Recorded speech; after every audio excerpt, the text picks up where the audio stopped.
Hey guys, welcome back to today's video. So today is March 1st, 2018, and we're going to be going through the Senate and the governor maps today, but they'll be in separate videos, and I may or may not do a 2020 election prediction. So every day, the first day of the month, from now on up until probably 2018 and probably there and after for the 2020 presidential election, we're going to be doing a Senate election and see how the senators turn out come time the 2018 election as if it was held today, March 1st, 2018. So the beginning of March, and the next one, of course, will be beginning of April, beginning of May.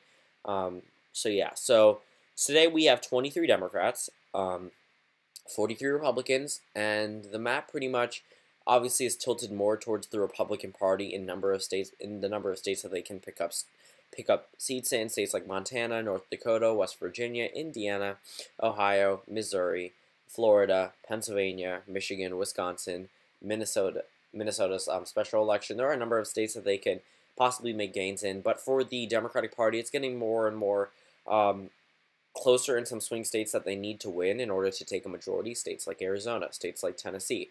But we're going to see how the Democrats and Republicans alike will face in 2018. So actually, I'm going to start off by setting the map options to only safe states right now, because some states are obviously going to go for the Democrats or Republicans respectively.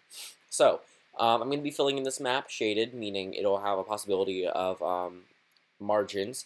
But yeah, so dark red or dark blue is obviously safe. Lighter red, lighter blue is obviously likely. Well, not obviously, but likely. And the lightest red and the lightest blue is leaning.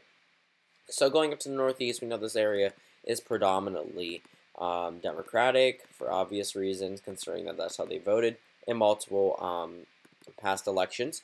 So right now we have 33 Democrats and 43 Republicans. They can pretty much, they're obviously going to carry states like Wyoming, Nebraska. Utah is no longer in the question because Mitt Romney, obviously the former Republican presidential candidate from 2012, is running in the state of Utah. The only possibility for a pickup for the Democrats there would be if Jenny Wilson was the nominee and Orrin Hatch was the Republican nominee, which he is not, and will not be. But down in Mississippi, Roger Wicker, pretty much safe for him. Hawaii would be safe blue. Virginia, we'll come back to that one. Up in Minnesota, I would characterize as safe blue, but not the special election. New Mexico, one of the few incumbent Democrats to survive the 2014 GOP wave. So looking at the map, we have 36 safe Democrats and 47 safe Republicans.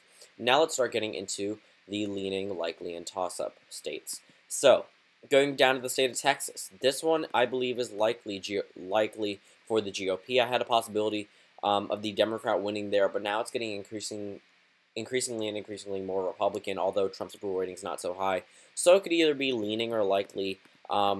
With Trump's approval rating factored in, I would leave it as leaning, but Ted Cruz is a mildly popular incumbent. I'll probably leave that one as leaning because we are going to factor in the president, because he will definitely be one of the major factors in the 2018 midterms. Going over to across the United States, up in Minnesota, this one's likely blue. I mean, just looking at Tina Smith, she's a very strong candidate, former lieutenant governor, well known across the state of Minnesota. I don't really see a possibility for losing the state seat. Tammy Baldwin, also a likely for the Democratic Party, popular incumbent, relatively popular incumbent. Debbie Stabenow, I would also leave that one as likely. That one's probably the bluest out of all of the Rust Belt states. But now we go over to some northeastern states. Maine, I don't really see a popular GOP nominee coming up and defeating Angus King. I really don't. I think it would be either safe or likely. I'll leave it as likely for now. Down in Florida, I actually see this one as leaning blue. Bill Nelson is a somewhat popular incumbent after what we saw with the whole gun fiasco down in Florida. That definitely hurt the GOP and the NRA on multiple levels, enough to knock down Republican opponents across the country. Up in Virginia, this one's pretty obvious. It's probably, if not safe, it's leaning blue. Likely blue for obvious reasons. Tim Kaine, vice presidential nominee on the Clinton ticket. Pretty popular there. Up in Pennsylvania, I think this is one that could be considered leaning or likely blue. I'll leave it as likely for right now, considering his approval rating, Bob Casey's approval rating. The incumbent Democratic senator. But we have a number of states to fill in, 9 to be precise. Nevada, I would actually leave this one as leaning blue. I don't see Dean Heller, a very unpopular incumbent, coming back and winning this seat. Yet again, I honestly think that Jackie Rosen would be a very strong candidate come time for the general election. I think she would beat out Dean Heller by a considerable margin. Down in Arizona, Democrats making very good inroads with the Blue Dog Caucus and definitely gaining support from a number of anti-Trump conservative voters. I'd actually leave that one as leaning blue. Tennessee, I would actually leave that one as leaning red now. I used to characterize that one as leaning Dem. I'm leaving it as leaning blue for the Democratic Party. You know, Ohio, that's a pure toss-up. I would leave that one as lean blue, considering Josh Mandel is no longer running in the state of Ohio due to his wife's health. Indiana, Joe Donnelly, the incumbent, again, leaning blue. Sorry, leaning blue. Yeah, that's the right term. But it's going to be very, very close. Going down to West Virginia, you know, Joe Manchin is mildly popular, so I'll leave that one as likely blue, to be completely honest with you. He's popular amongst a number of conservative voters, and he's well known in that state. Going up to North Dakota, that one is really, really close. Obviously, the current incumbent U.S. representative from North Dakota is running against Heidi Heitkamp as a possibility of a Republican pickup, but it's not really that good of a possibility for the GOP to make inroads here. But we'll come back to that one because that one's going to be a really close race. Out of Montana, John Tester, pretty popular. I wouldn't really see a possibility. I don't see any major Republican nominee coming out and defeating John Tester, which is why I'll leave it as likely for him.